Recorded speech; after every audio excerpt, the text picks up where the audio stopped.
Notre premier débat, enseigner est-il devenu un métier dangereux? Et vous êtes pour le moment 87% à dire oui sur Twitter.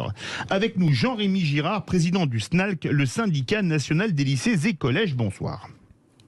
Bonsoir. Bonsoir. À Comble-la-Ville, on disait, c'est la banlieue et ses problèmes sociaux. Difficile de parler de quartier difficile pour le 6e arrondissement de Paris, Jean-Rémy Girard. Oui, tout à fait. Et bon, déjà, évidemment, j'apporte tout mon soutien et mon syndicat, le SNALC également, à la collègue et à toute l'équipe. Ça permet probablement de se rendre compte que oui, il y a des établissements difficiles ou qui peuvent concentrer des problèmes d'indiscipline, des problèmes parfois de violence, des problèmes sociaux, bien entendu. Mais la violence scolaire peut arriver n'importe où, peut arriver dans n'importe quel établissement. Elle arrivera statistiquement moins souvent dans un lycée comme le lycée Montaigne, mais ça ne veut pas dire qu'elle n'arrivera pas, et donc on se rend compte que voilà, un adolescent qui effectivement va trop loin et a un geste de violence absolument inacceptable, ça peut se produire même dans un très grand lycée. Et voilà, c'est moins souvent, mais ça peut parfaitement arriver à n'importe quel collègue, n'importe quand.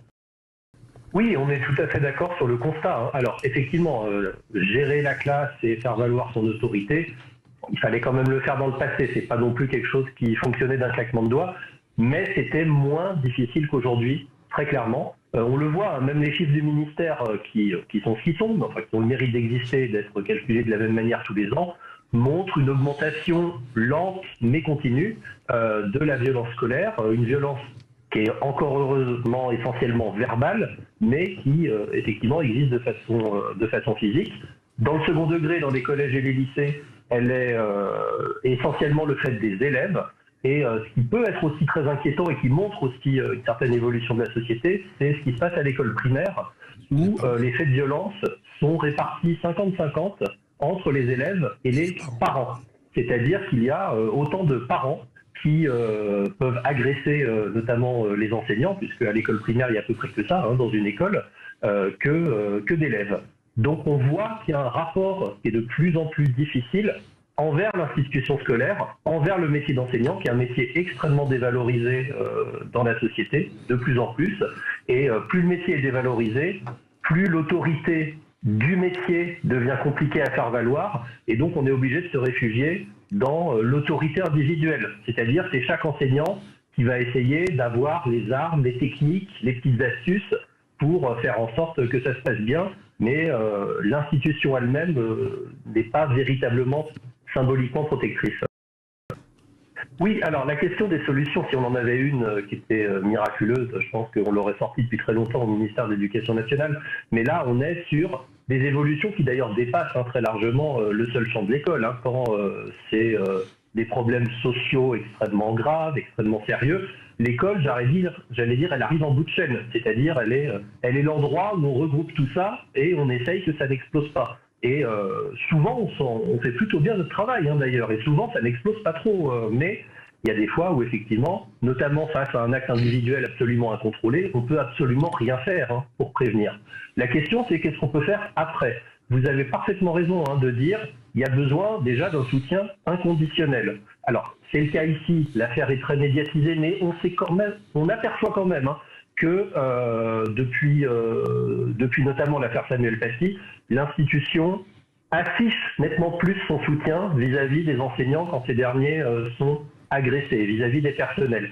Des choses dont personne ne connaissait l'existence il y a quelques années, comme la protection fonctionnelle de la fonction publique. Personne ne savait que ça existait dans l'éducation nationale globalement. Voilà, maintenant c'est quelque chose qui est très régulièrement accordé. La collègue va l'avoir sans aucun doute. Les collègues qui ont été agressés ces derniers mois l'ont eu systématiquement. De même, le fait d'accompagner les collègues pour porter plainte, c'est pas quelque chose qui était forcément dans les mœurs. Là, on se rend compte quand même que l'institution se dit voilà, on a peut-être quand même laissé faire les choses un peu trop longtemps. Il faut quand même qu'on montre un minimum qu'on est derrière les personnels. Et quand un personnel est victime d'une agression de cette nature, effectivement, protection fonctionnelle, dépôt de plainte, C'est, je ne vais pas vous dire que c'est le minimum syndical, parce que bon, je suis syndicaliste et on attend plus que ça, mais c'est effectivement obligatoire et ça doit être fait même quand les affaires ne sont pas médiatisées. Et nous, on est là au SNALC pour vérifier que c'est fait systématiquement.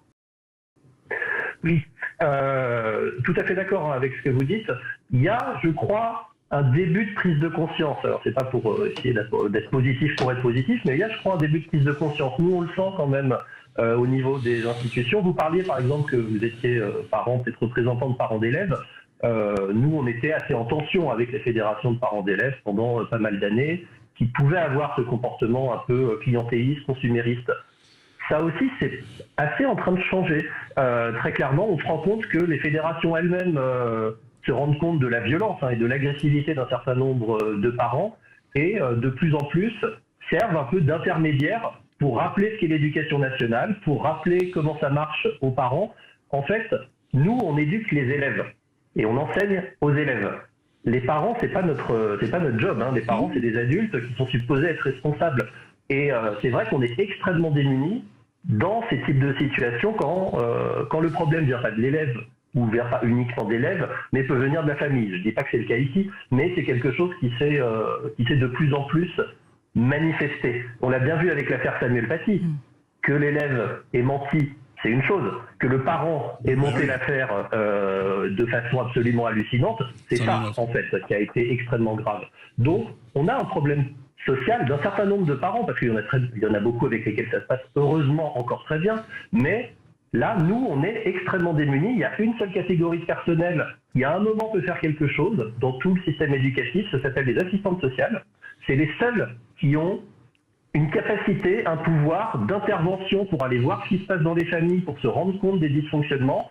Le problème, c'est qu'on en a extrêmement peu. Aujourd'hui, les parents vont mettre une paire de baffes aux profs quand leur enfant a été odieux. Est-ce que c'est pas ça le vrai problème aussi ? C'est un problème avec un certain nombre de familles. Une fois encore, c'est très important, et Ludovic l'a très bien dit, le bien de l'enfant, je ne sais pas si Françoise Dolto serait ou pas d'accord avec moi, le bien de l'enfant, c'est effectivement que les adultes montrent au maximum qu'ils sont d'accord entre eux et même s'il y a des tensions, ne les lui révèlent pas.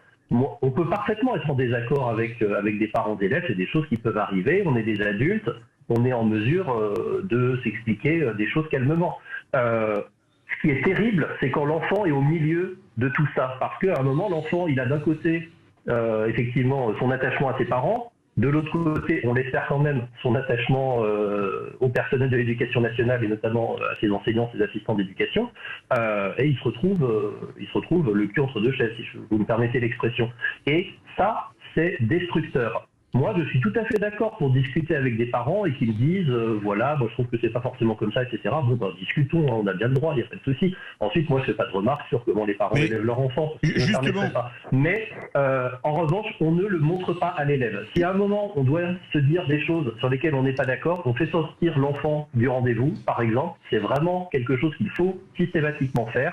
On règle les problèmes d'adultes entre adultes et on fait revenir l'élève une fois qu'on a réglé le problème entre adultes. Merci beaucoup, Jean-Rémy Girard.